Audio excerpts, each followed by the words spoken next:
Most coaches think there are two ways to build an aerobic base: long, slow running, or intervals that leave athletes wrecked.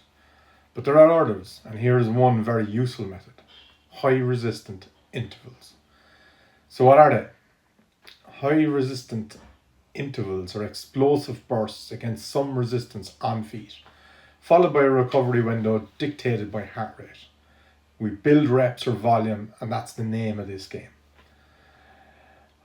They are short cyclic efforts of 5 or 6 seconds against a high resistance. So that could be a hill, treadmill, at raise, or whatever. Recovery is governed by heart rate. You sprint for 5 or 6 seconds, you go again when your heart rate gets below 130.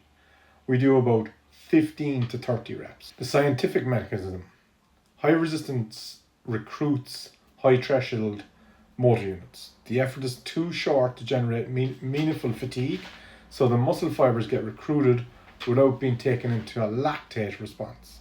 Repeated exposures then improve the mitochondrial density of our type 2 muscle fibres. Basically, our fast twitch muscle fibres get fitter. Why resistance is the whole reason? At 5 seconds, the length of the effort isn't what builds capacity. The stimulus is the cumulative effect of multiple high resistance efforts. The recovery is what engages the aerobic system. Keep the timing and drop the resistance, and nothing high threshold gets touched. You're simply doing easy cycles. This is the single most common programming error. Why the rest interval matters most, not less. The shorter the effort, the more of the aerobic work is being done in the recovery window. The peaks are brief, so the adaptation lives in the recovery. This is why heart rate ceiling is governing variable of this, not a stopwatch. What it does not do: this will not raise mass or maximum aerobic capacity. This is a peripheral adaptation, not a central one. It does not replace long or short intervals when aerobic power is the target.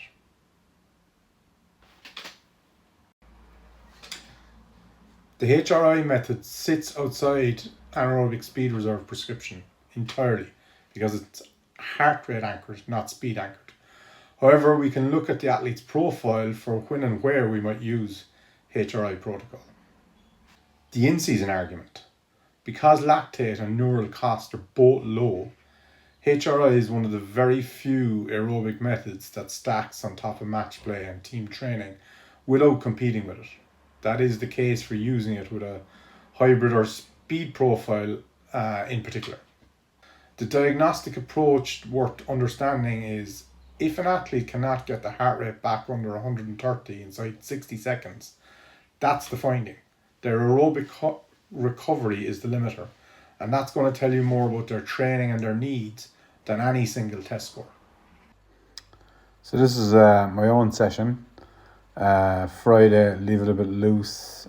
Could go recovery if I feel tired, or do some conditioning if I'm not. Now the important bit here, I'm doing the option 2, is the middle conditioning, COND.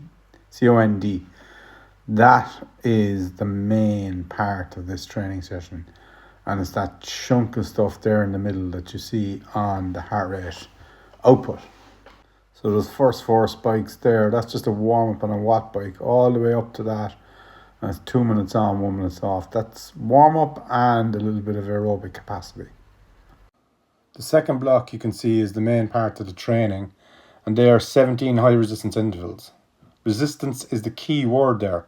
We are really forcing the legs to recruit as many of our fast twitch type 2 muscle fibres as possible. The resistance is the point. Now, we don't want it to be too slow either. That's what weightlifting is for. So there's a heap of ways of doing this. Hill sprints on a hill is a fairly common one. I'm using a curve machine, which I think is actually possibly the best, right? Because you can add resistance to what is a relatively flat run. So I pushed it up initially, and you'll notice later on I actually changed it, but I pushed it up initially to the middle. So there's resistance on these machines, where if I went all the ways to the left and pushed it to the hardest level of resistance, it'd be a bit like pushing a sled. A bit like pushing a sled. Not exactly, but similar. So I'm about halfway on that. But what actually happens there is after a few reps, I pull it back to be faster. And this is what happens.